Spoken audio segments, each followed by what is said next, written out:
શ્રી આર.ડી. ગાડી સ્ત્રી કેળવણી મંડળ તથા વિઝ્યુઅલ આર્ટ્સના સંયુક્ત ઉપક્રમે નાટ્યપથ નાટ્ય તાલીમ કેન્દ્રનો ઉદ્ઘાટન કાર્યક્રમ સંઘવી બાલ મંદિર ખાતે યોજાયો હતો. નાટ્યપથ તાલીમ કેન્દ્ર સંચાલિત શિબિરમાં શહેર જિલ્લાના કોઈપણ બાળક ભાગ લઈ શકશે.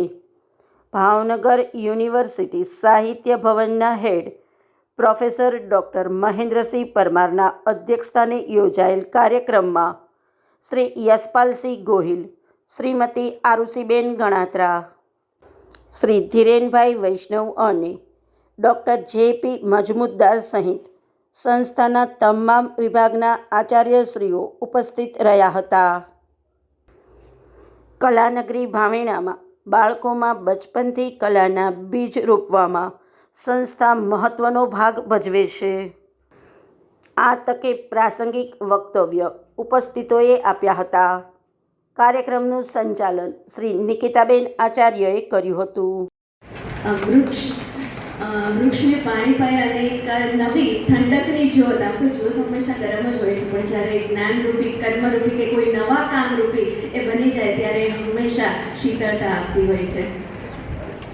તો આ ફિલ્ડ આપણા બાળકો માટે કેમ નહીં, નાના ભૂલકાઓથી જ એની શરૂઆત કેમ નહીં, અને આ સ્વપ્ન આજે કદાચ આકાર લઈ રહ્યું છે. કૌશલ્યો વિકસાવવા મળ્યા અને એ રીતે થોડા સમય માટે એકાદ દાયકામાં થોડી નાટ્ય પ્રવૃત્તિ આરામ કર્યો હતો.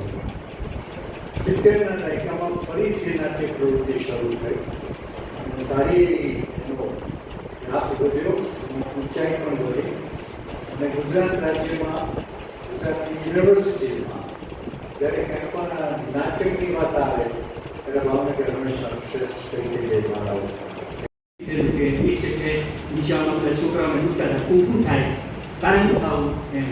એટલે એક બાળક એમ ડૉક્ટર થઈ, એક બાળક એમ એન્જિનિયર થઈ, એક બાળક એમ પાયલોટ થઈ, એક બાળક હું આ થઈશ, હું આ થઈશ, હું આ થઈશ. એક છોકરાને બીજું તારે શું થવું? કે મારે એક્ટર થવું. એટલે કેમ તારે એક્ટર થવું? એટલે આ બધા જે થવા માંગે છે હું એક વખતે